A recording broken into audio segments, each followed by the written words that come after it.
The Grand Chamber of the Galactic Council was the most impressive room in the known galaxy. It sat at the heart of Nexus Prime, a massive space station that floated at the crossroads of a dozen major trade routes. The chamber itself was built to make anyone standing at its center feel small. The ceiling rose so high that clouds sometimes formed near the top. The walls were covered in gold and precious stones from 100 different worlds. 12 towering seats arranged in a circle held the representatives of the 12 most powerful species in the galaxy. Today, a single human stood in the center of that circle. John Morrison was 53 years old. He had gray hair cut short and a face that showed the lines of a man who had seen too much and worried about most of it.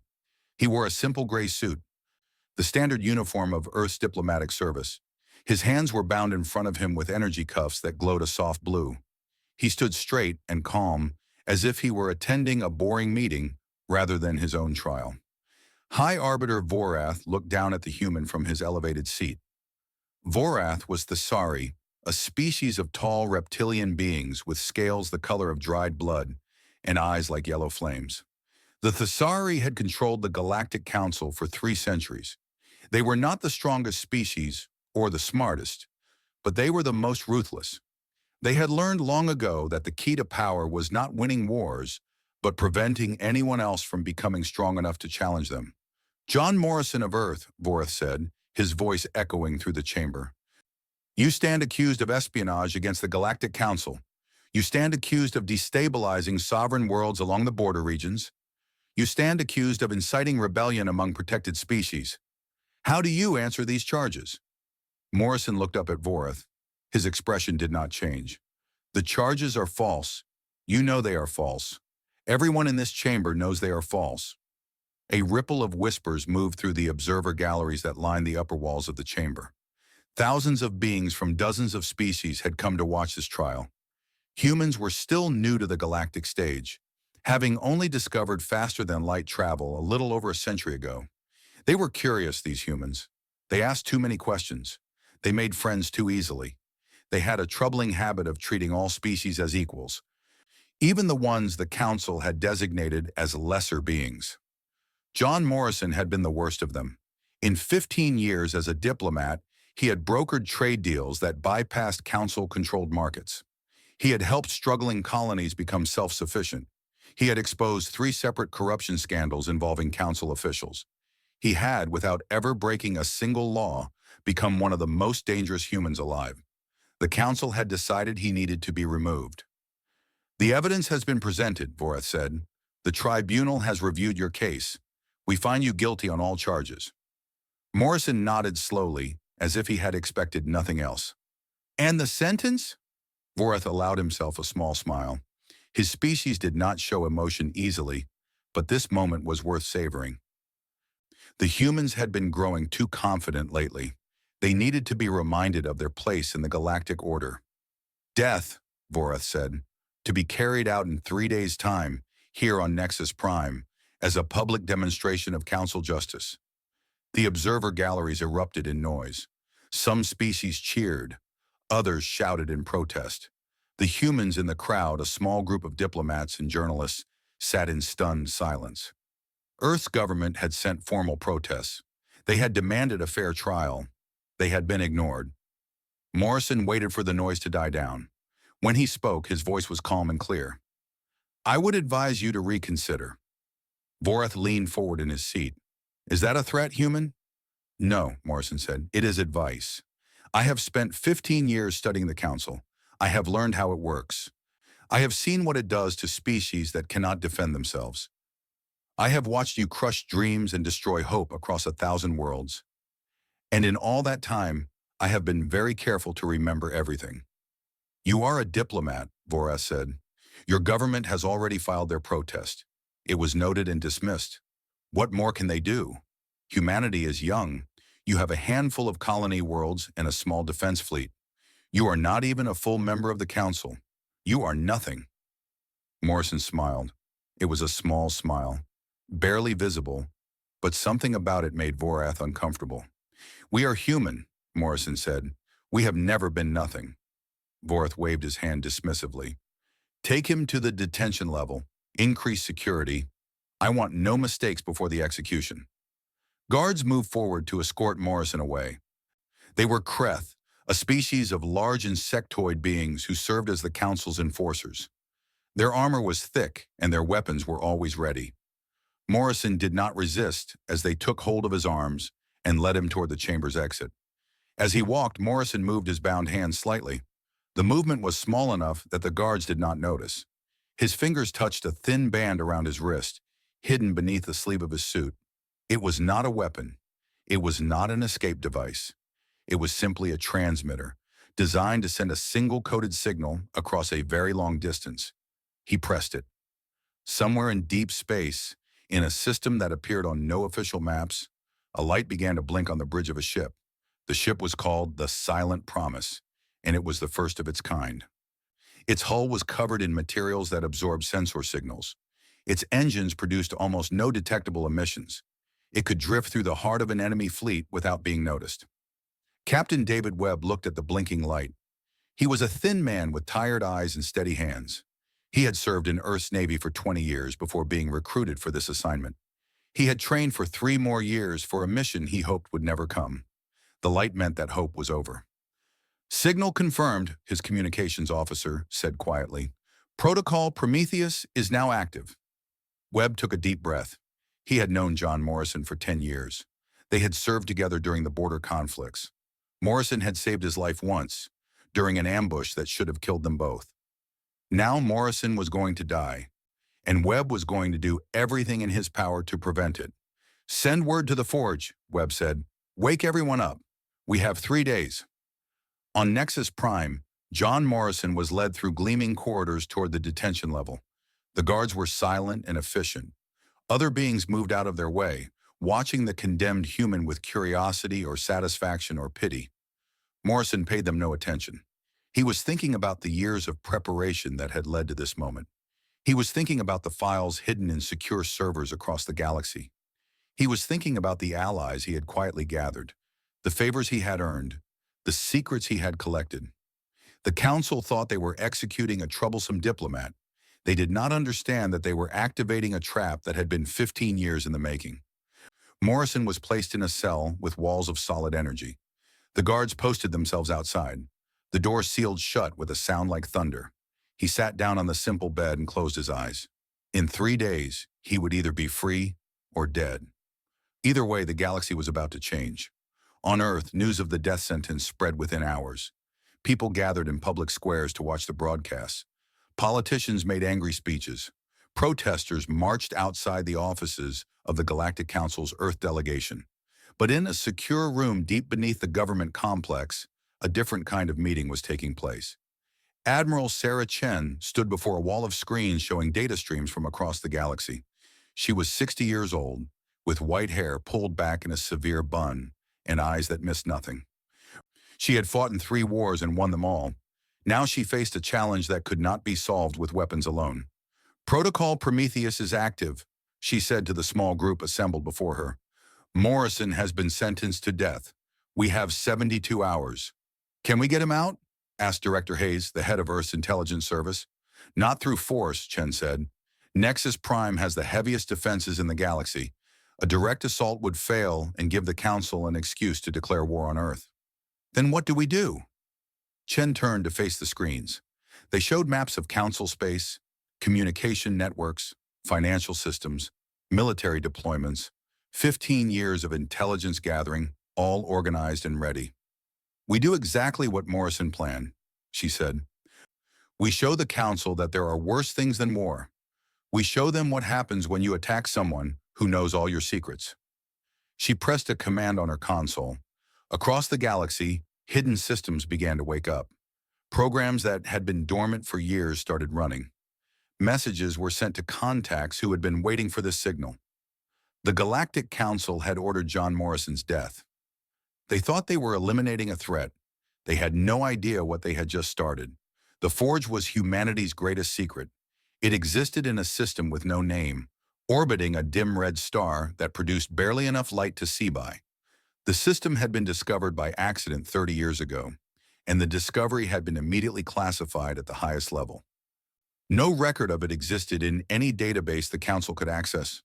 From the outside, the forge looked like an asteroid. Its surface was rough and cratered, covered in the same gray rock found on a billion other space rocks throughout the galaxy. But beneath that surface was a facility that had taken 2 decades to build. It was not a weapons factory. It was not a shipyard. It was something far more valuable. It was a school. Captain David Webb docked the Silent Promise in one of the forge's hidden bays.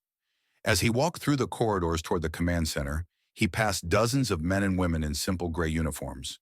They moved with quiet purpose, checking equipment, reviewing data, preparing for operations they had trained years to perform. These were the Shadows. They were humanity's answer to the Council's overwhelming military advantage. Earth could not match the Council's fleets. They could not build bigger ships or deadlier weapons, so they had built something else instead. They had built the best intelligence and cyber warfare force in the galaxy. Commander Lisa Park met Webb at the entrance to the command center. She was a small woman with short black hair and a face that rarely showed emotion. She had designed half the programs that would be used in the coming operation.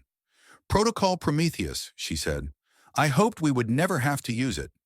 Morrison hoped the same thing, Webb said, but he always believed in being prepared. They entered the command center together. It was a large circular room filled with screens and consoles. A holographic display in the center showed a map of Council space, with thousands of points of light representing ships, stations, and planets. "Show me the targets," Webb said. Park touched a control, and the display changed. Hundreds of the points turned red. "Communication relays," she said.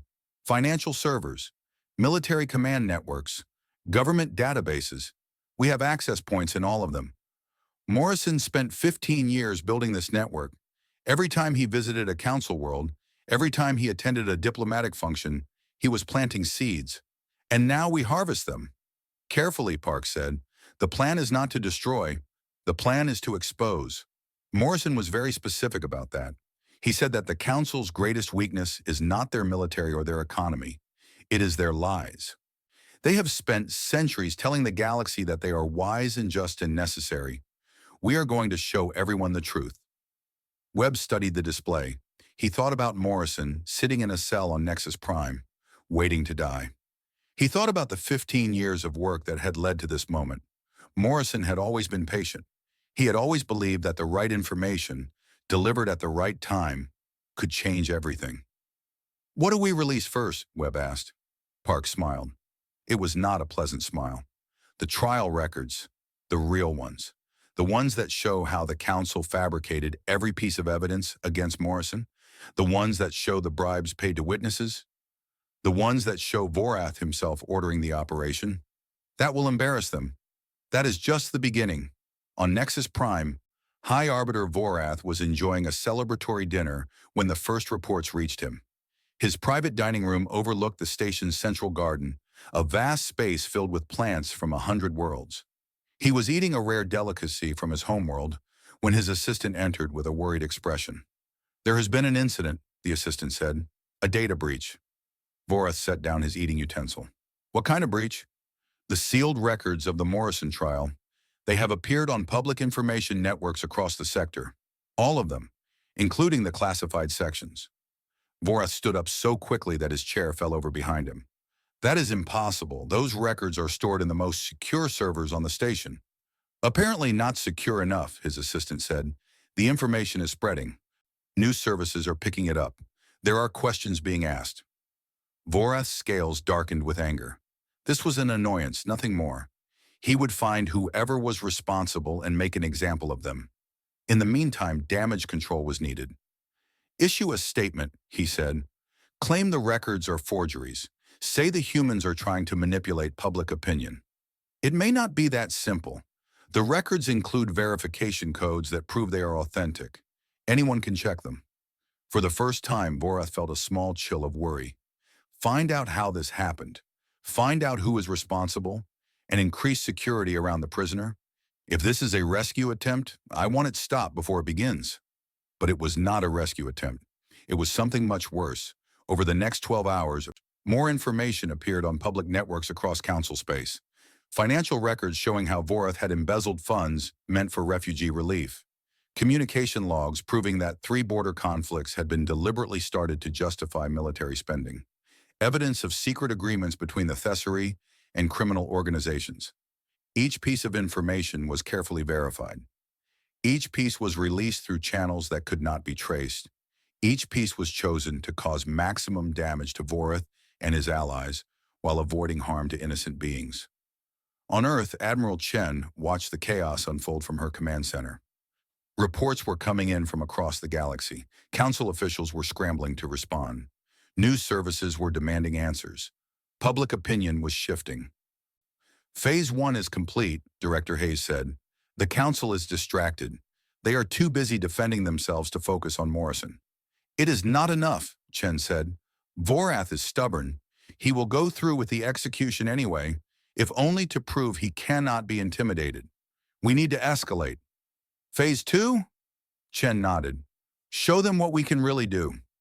The message was sent to the Forge. Commander Park received it and began the next stage of the operation. Across Council space, systems began to experience problems. Small problems at first. A communication relay that lost signal for a few seconds. A navigation beacon that gave incorrect readings. A banking system that processed transactions slowly. These glitches were not random. They were carefully targeted, designed to disrupt without destroying, to inconvenience without causing harm. They were a demonstration of capability, a warning of what could come. In the Council chambers, emergency meetings were called. Technical experts were brought in to analyze the problems. They found nothing. The glitches seemed to come from nowhere and disappeared before they could be traced. It is the humans, Vorath declared. They are attacking our infrastructure. We have no proof of that, said Arbiter Senna of the Veldori, a species of tall, blue-skinned beings who had long been rivals of the Thessari. And even if it is true, we should ask ourselves why they are capable of this. How have they gained such access to our systems? That is not the question we should be asking, Vorath said. The question is how we stop them. Perhaps the question is why we provoke them, Senna replied. The human Morrison was convicted on false evidence. Everyone knows this now. Perhaps we should reconsider the sentence. We will not yield to terrorism. Is it terrorism to defend one of their own? What would we do if the situations were reversed? The argument continued for hours. Meanwhile, the glitches grew worse. Transportation systems experienced delays. Power grids flickered. Emergency services received false alarms. No one was hurt. No one died. But the message was clear. Someone had the ability to reach into the heart of Council civilization and cause chaos whenever they wanted. In his cell on Nexus Prime, Morrison received a visitor. It was a small drone, no larger than an insect, that had somehow bypassed every security system in the detention level. It landed on his shoulder and projected a tiny holographic message. The message was from Admiral Chen. It was only 2 words. Still coming. Morrison smiled and leaned back on his bed. He had faith in his people. He had spent 15 years building this network, recruiting these allies, preparing for this moment. The Council thought they held all the power. They were about to learn how wrong they were. On Thessaly Prime, the homeworld of Vorath's species, the planetary defense grid went dark. Every satellite, every ground station, every orbital platform simply stopped responding. The grid did not explode or malfunction. It just turned off, as if someone had flipped a switch. A message appeared on every government screen on the planet. It said, "This is a courtesy demonstration. We have restored your systems. We can turn them off again whenever we choose. Consider your next actions carefully." Within minutes, the grid came back online. Everything worked perfectly. There was no damage, no casualties, no evidence of what had happened except the message that still glowed on screens across the planet. Vorath received the news in his chambers on Nexus Prime. For the first time in his long political career, he felt something close to fear. The humans had just shown that they could shut down the defenses of his homeworld whenever they wanted. They could leave the Thessari helpless before their enemies. And they had done it without violence, without war, without giving the Council any justification for retaliation. He realized with growing horror that John Morrison had been planning this for years. Every diplomatic mission, every trade negotiation, every friendly conversation had been part of a larger strategy. The human had been preparing for exactly this situation. The execution was scheduled for tomorrow. Vorath had to decide whether to proceed or back down. If he proceeded, he would prove his strength but risk further escalation. If he backed down, he would lose face and show weakness to the entire galaxy. He thought about the message. He thought about his defenseless homeworld. He thought about all the secrets that might still be waiting to be exposed. For the first time, he wondered if he had made a terrible mistake. The third day dawned on Nexus Prime. Though dawn was a meaningless concept on a space station, the artificial lights brightened according to their programmed schedule, and beings across the massive structure began their daily routines. But nothing about this day was routine.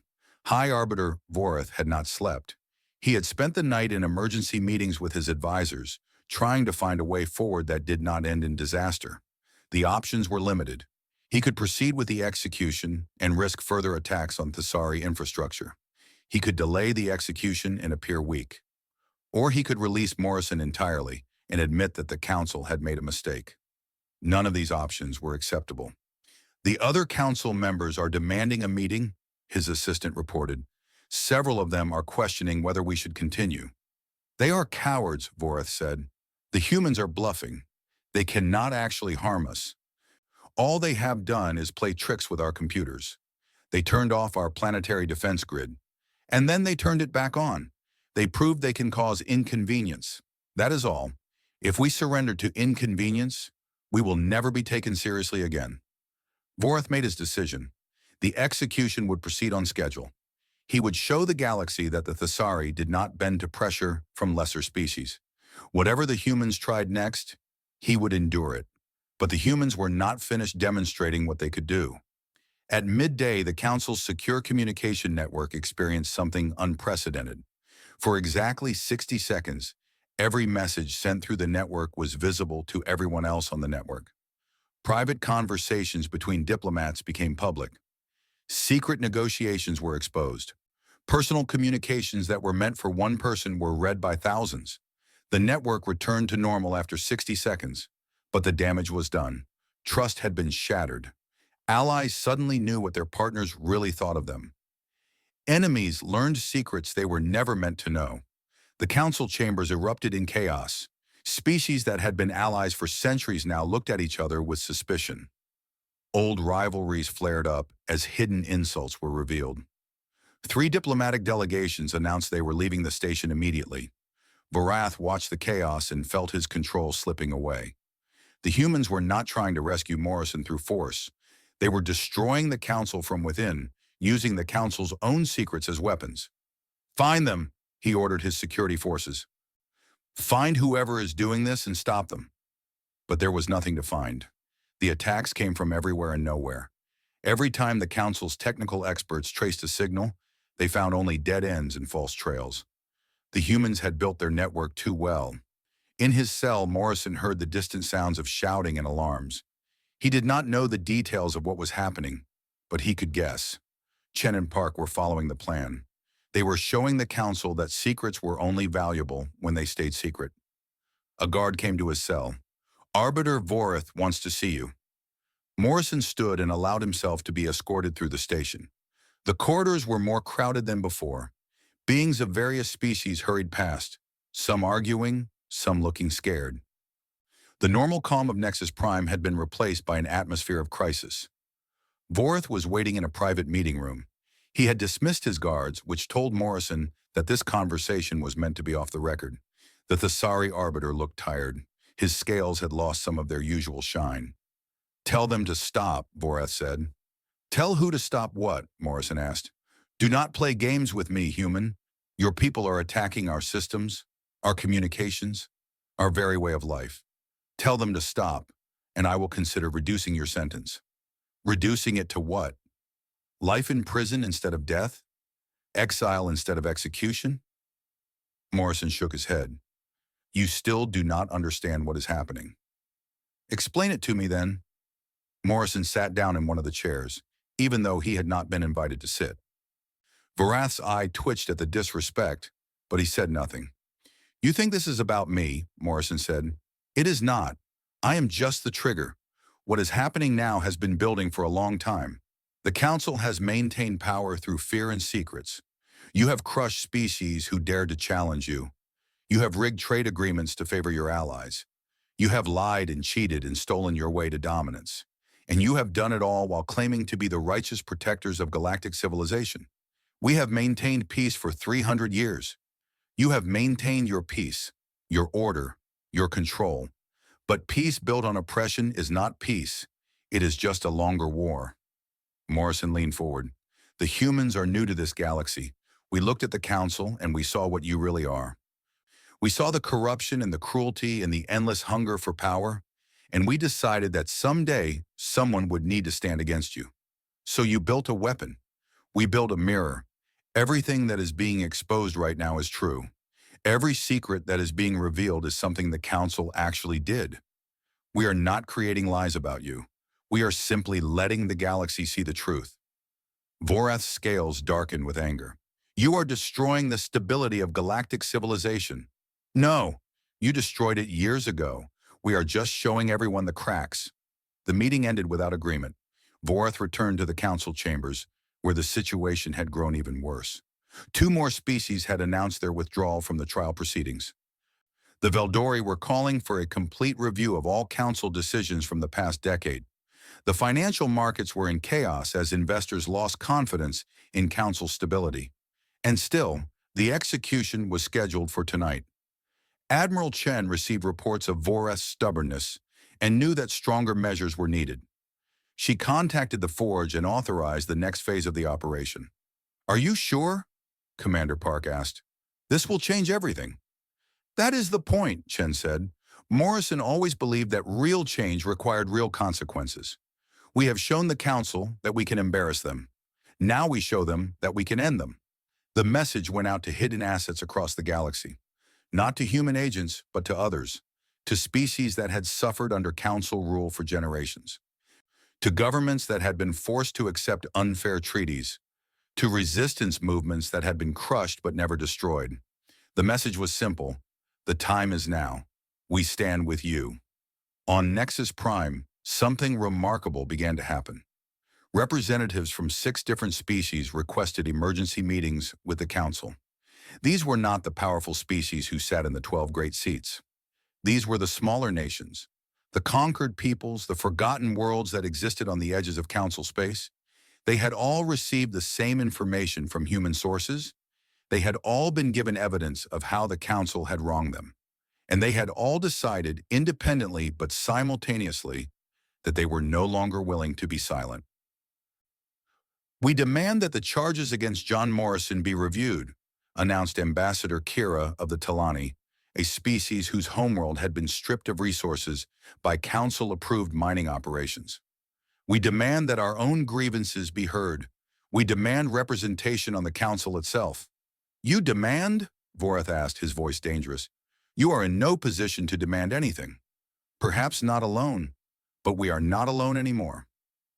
One by one, the representatives of 23 different species stood in the Council chambers and added their voices to the demand. Some were angry, some were scared, but all of them were tired of being ignored. Vorath looked around the chamber at the faces of his fellow arbiters. Some looked worried, some looked thoughtful, a few even looked sympathetic to the smaller species. The Council was fracturing. The humans had not fired a single shot, had not killed a single being, but they had done something far more devastating. They had given hope to the hopeless. They had shown the galaxy that the Council could be challenged. In his cell, Morrison received another visitor. This time it was a full-size holographic projection of Admiral Chen herself. The guards could not see it, thanks to the same technology that had delivered the earlier messages. "It is working," Chen said. "The Council is divided. Several species are calling for your release. Vorath is losing support by the hour." "But he will still try to kill me," Morrison said. "His pride will not allow anything else." "We know. That is why we are coming to get you. You cannot attack Nexus Prime. The defenses are too strong." Chen smiled. "Who said anything about attacking?" She explained the plan. Morrison listened carefully, asking questions, offering suggestions. When she finished, he nodded slowly. "It could work," he said, "but there is a risk. If Vorath panics, He might order my execution immediately instead of waiting for the scheduled time. That is why we have someone watching him. If he tries to move up the schedule, we will know, and we will act." The hologram faded. Morrison was alone again in his cell. Outside, he could hear the sounds of a station in crisis, alarms and announcements, and the footsteps of beings running to deal with one emergency after another. Tomorrow, one way or another, everything would be decided. Either he would walk free and the galaxy would change forever, or he would die and become a martyr for a cause that was bigger than any one person. Either way, the Galactic Council would never be the same. He lay down on his bed and closed his eyes. Sleep did not come easily, but eventually exhaustion won. His last thought before darkness took him was of Earth, of blue skies and green fields, of the home he might never see again. But if his sacrifice could help create a better galaxy for those who came after, then it would be worth it. That was what he had believed for 15 years. That was what he believed now. The final day was coming. The final day arrived with the weight of history pressing down on Nexus Prime. Throughout the station, beings who had come from across the galaxy waited to see what would happen. The execution was scheduled for sunset, which on the station meant the moment when the artificial lights would dim to simulate evening. Until then, the Council would meet one last time to confirm the sentence. Outside Nexus Prime, something appeared in space that had never been seen before. A single ship emerged from faster-than-light travel and stopped at the edge of sensor range. It was small compared to the massive warships that protected the station. Its hull was painted white, and it carried no visible weapons. On its side, in letters that could be read from orbit, was its name, Olive Branch. The Council's defense fleet immediately went to alert status. Weapons powered up, shields activated. Communication channels crackled with demands for identification. Admiral Chen stood on the bridge of the Olive Branch and transmitted her response on an open frequency that everyone could hear. "This is Admiral Sarah Chen of the Earth Defense Force. I am here as an envoy of the United Earth Government. I request permission to address the Galactic Council regarding the case of John Morrison." The request was technically proper under Council law. Any government could send representatives to speak at Council proceedings, even in criminal cases. The Council could refuse, but doing so would be seen as hiding something. After a long pause, permission was granted. The Olive Branch was escorted to a docking bay by 4 armed cruisers. Chen noted with professional interest that the cruisers never let her ship out of their weapons range. They were taking no chances. She disembarked alone, wearing the formal uniform of Earth's diplomatic service. Her white hair was pulled back neatly, and her expression was calm.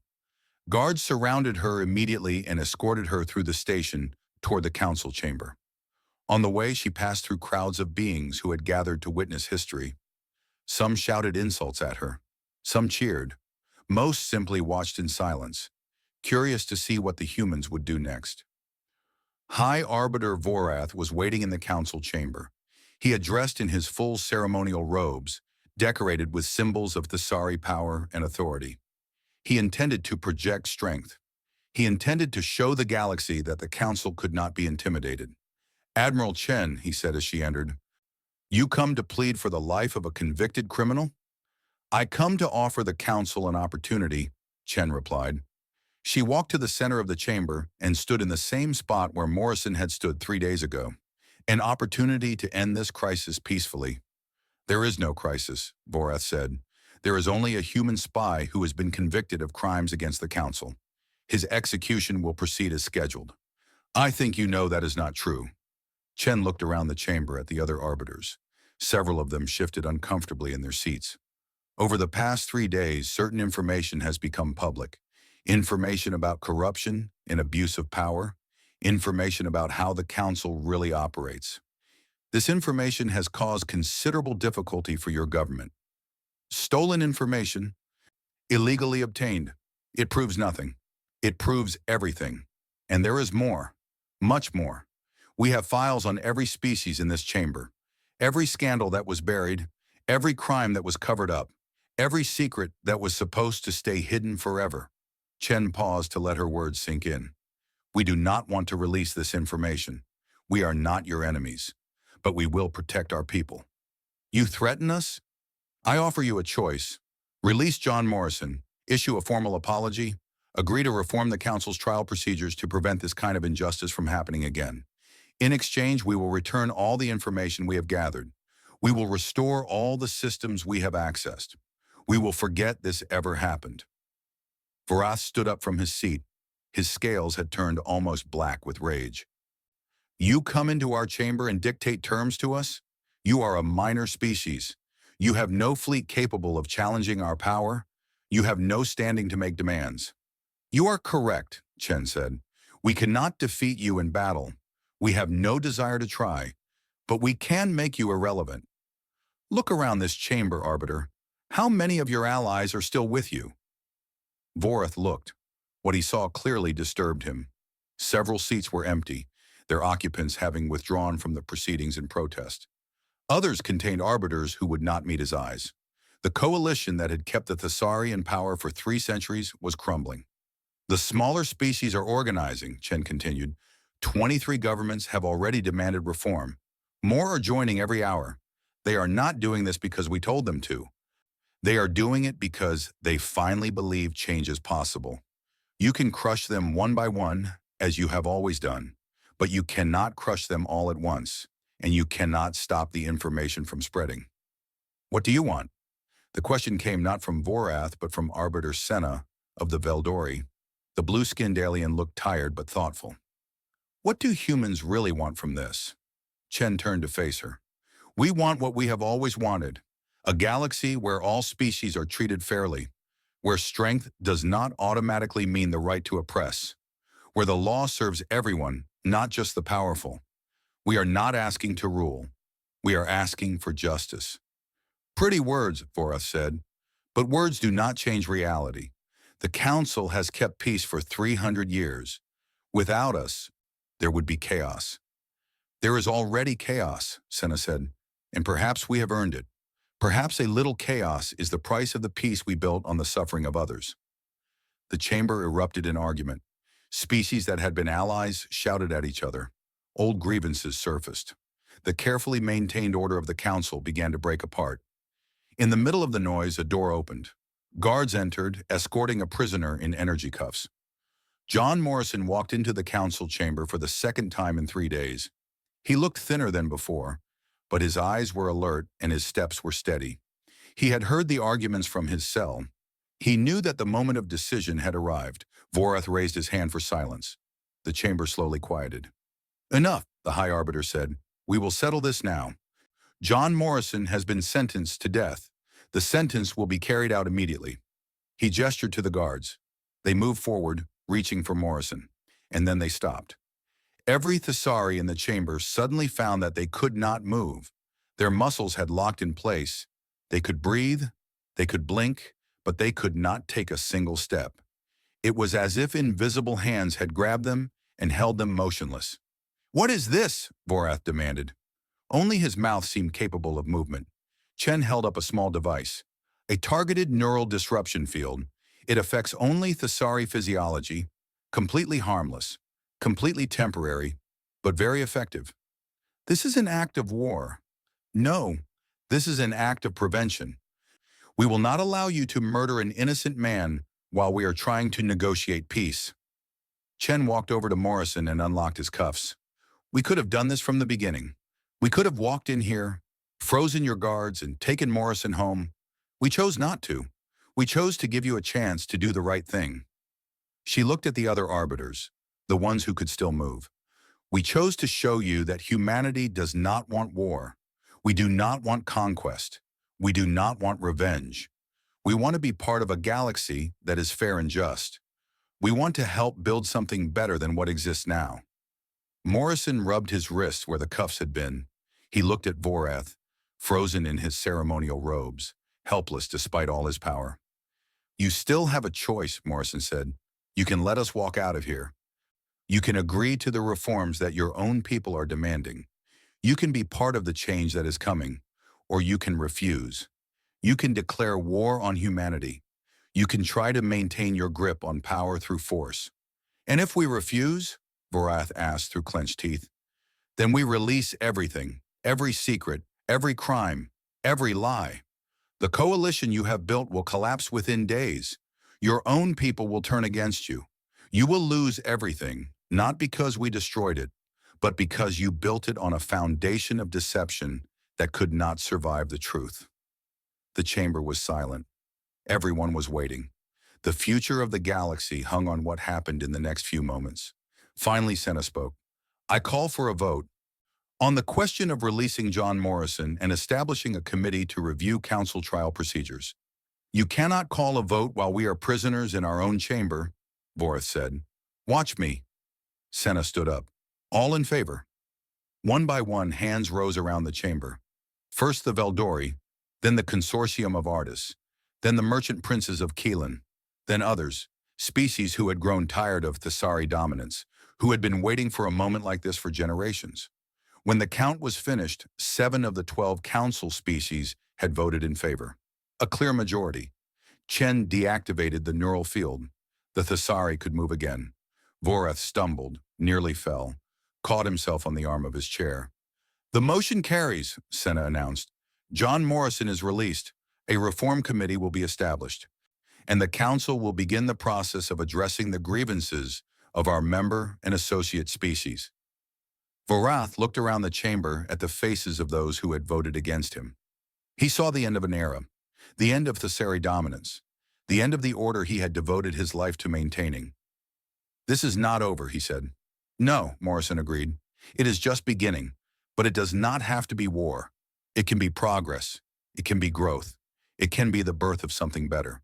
He extended his hand toward Voreth. "The choice is still yours."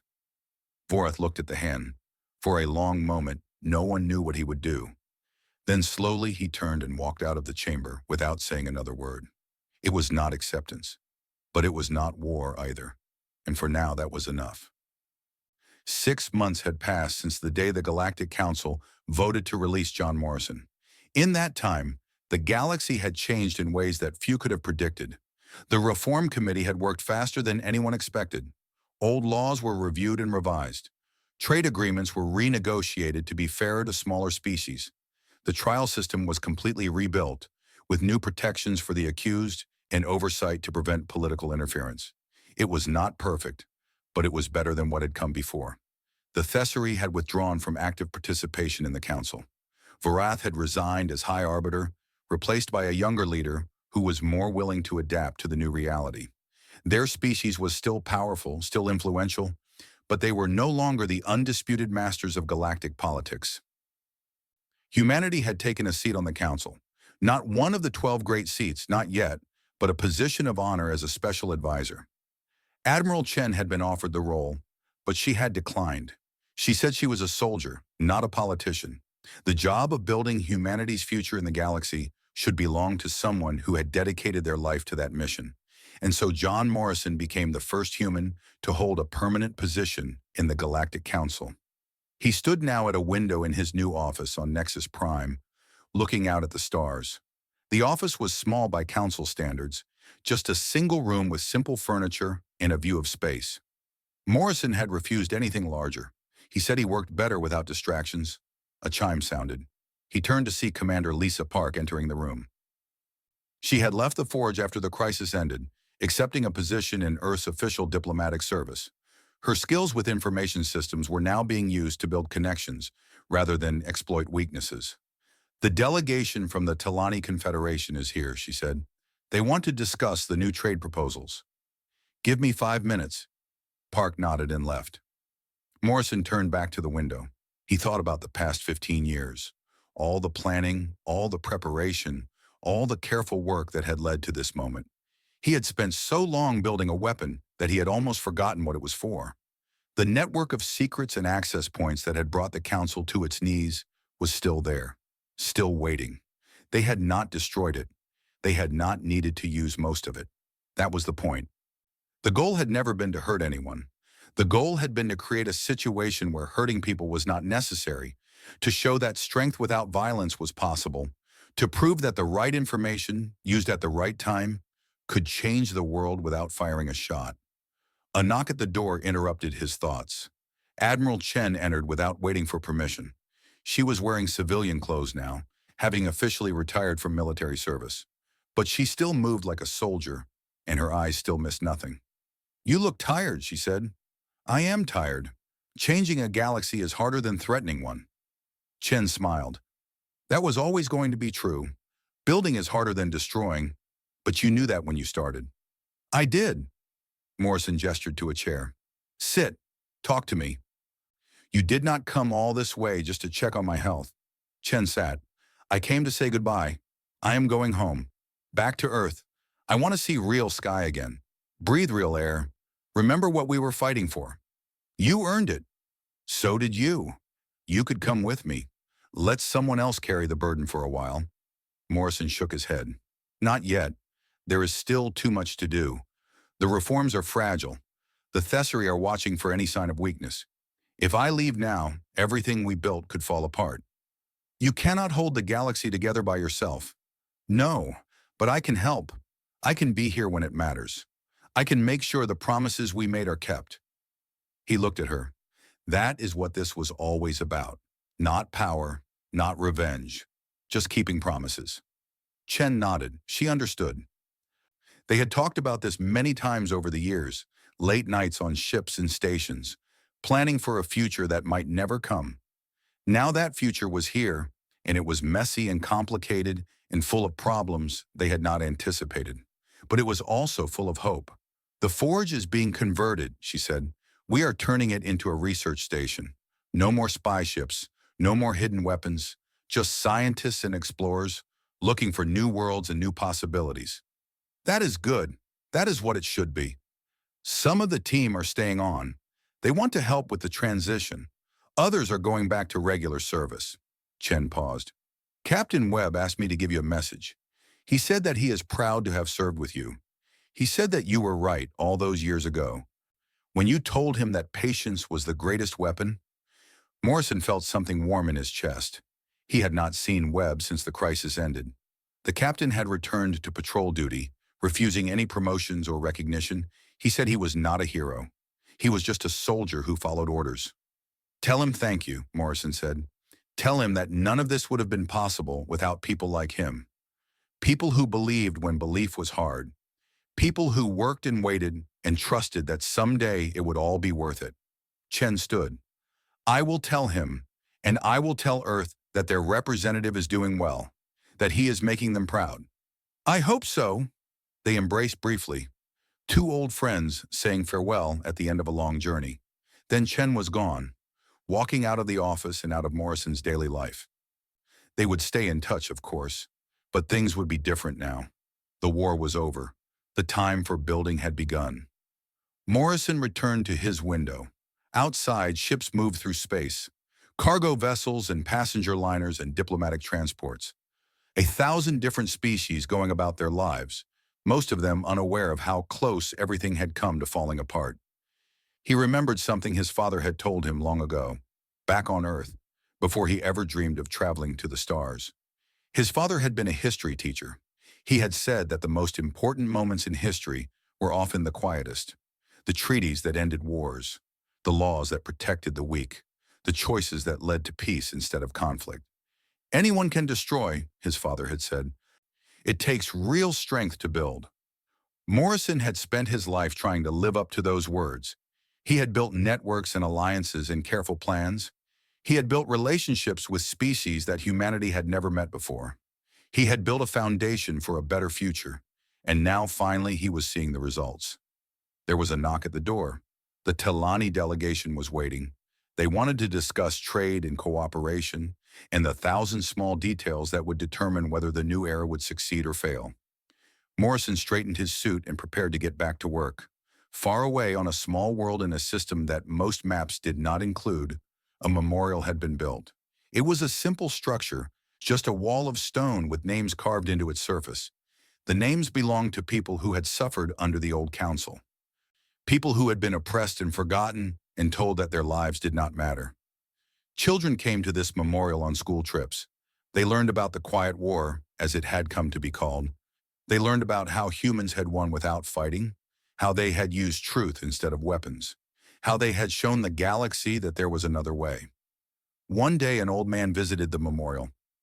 He walked slowly, leaning on a cane, reading the names on the wall. A child from one of the school groups approached him. Are you someone important? The child asked. The old man smiled.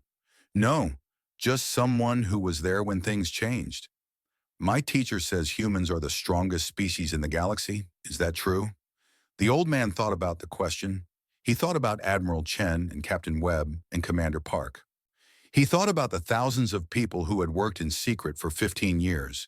He thought about the species who had risen up to demand justice when they finally believed justice was possible. No, he said, humans are not the strongest, but we might be the most stubborn.